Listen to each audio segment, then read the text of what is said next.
Hi friend, कैसे हैं आप सभी। स्वागत करते हैं आप सभी का नॉन स्टॉप स्टडी चैनल में। दोस्तों, तो आज हम देखेंगे भारत संसाधन एवं उपयोग से 15 महत्वपूर्ण प्रश्न जो कि भूगोल से होने वाले हैं। इससे पहले 30 महत्वपूर्ण प्रश्न करा चुके हैं भारत संसाधन एवं उपयोग से। अगर आप सभी नहीं देखे हैं तो डिस्क्रिप्शन में लिंक दे दिया गया, आप वहाँ से देख सकते हैं। तो बिना टाइम गवाए चलते हैं आज के पहले प्रश्न की ओर। तो पहला प्रश्न क्या कहता है, इनमें से कौन एक मानवकृत संसाधन नहीं है। तो दोस्तों, मानव के द्वारा इसमें से क्या ऐसा जो नहीं बनाया जाता है, दोस्तों यही पूछ रहा है। तो आप सभी राइट आंसर बताएंगे। आप सभी का राइट उत्तर हो जाएगा दोस्तों पेड़ पौधा। पेड़ पौधा मानव थोड़ी बनाता है दोस्तों, ये तो प्राकृतिक का एक रूप है जो प्राकृतिक के द्वारा उगता है, मानव इसको नहीं बनाता है। जबकि आप सभी जानते ही होंगे भवन, रेल लाइन और स्कूल कॉलेज यह सभी मानव द्वारा बनाया जाता है। दूसरा प्रश्न देखेंगे, किस प्राकृतिक संसाधन का भंडार सीमित है। दोस्तों, तो किस प्राकृतिक संसाधन का सीमित भंडार है, आप सभी राइट आंसर बताएंगे। तो दोस्तों, राइट आंसर आपका ए हो जाता खनिज तेल। खनिज तेल का जो है ना संसाधन भंडार जो है सीमित है। आप सभी का राइट आंसर ए हो जाता। तीसरा प्रश्न देखेंगे। तीसरा प्रश्न क्या कहता है, राजस्थान में किस संसाधन की कमी है। तो दोस्तों, आप सभी जानते हैं राजस्थान में जल की कमी है, तो हो जाएगा जल संसाधन। जल संसाधन आपका सही उत्तर हो जाएगा। जल संसाधन आपका राइट आंसर हो जाता। चौथा प्रश्न है, निम्नलिखित में कौन सामुदायिक संसाधन नहीं है।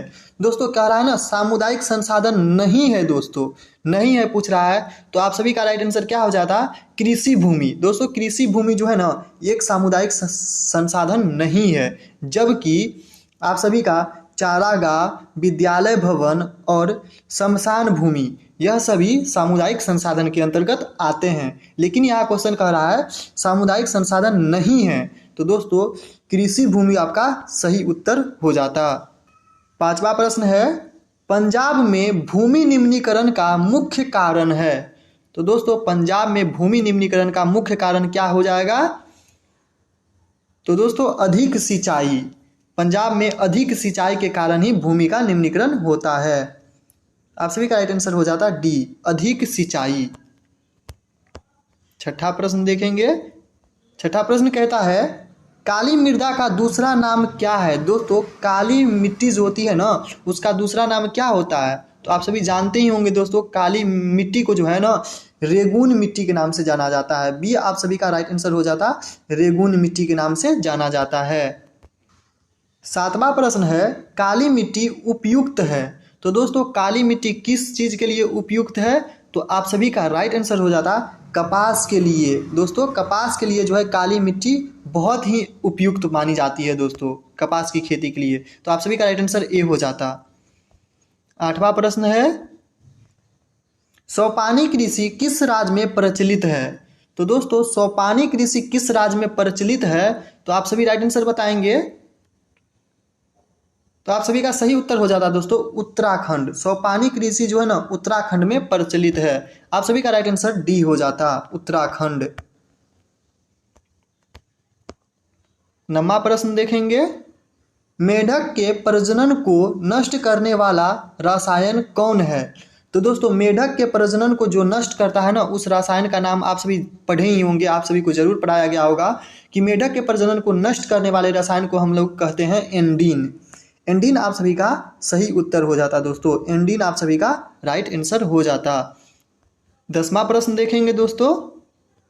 10वां प्रश्न है, भारत में सर्वाधिक क्षेत्र पर किस मिट्टी का विस्तार है। तो दोस्तों, भारत के सर्वाधिक क्षेत्र पर किस मिट्टी का विस्तार है, यानी कि फैलाव है, ज़्यादा से ज़्यादा मिट्टी मात्रा में पाई जाती है। तो कौन सी मिट्टी पाई जाती है दोस्तों, आप सभी का राइट आंसर हो जाएगा जलोढ़ मिट्टी। जलोढ़ मिट्टी जो नदियों द्वारा बहा कर लाई जाती है उसी ही जलोढ़ मिट्टी कहा जाता है। 11वां प्रश्न है, भूमि का मूल्यांकन उसके किस गुण से निर्धारित होता है। तो दोस्तों, भूमि यानी मिट्टी का ऐसा क्या गुण है जो उसके आधार पर निर्धारित किया जाता है कि यह मिट्टी इस लायक है। तो दोस्तों, आप सभी का राइट आंसर हो जाता डी, उत्पादकता के आधार पर जो है ना भूमि का मूल्यांकन किया जाता है दोस्तों। आप सभी का आंसर डी हो जाता।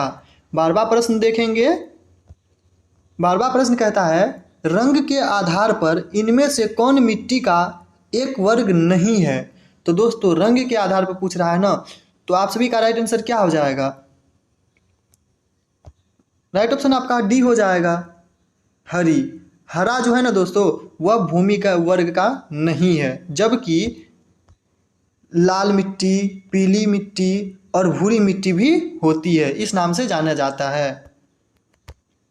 13 नंबर का प्रश्न देखेंगे, केरल में किस मिट्टी की प्रधानता है।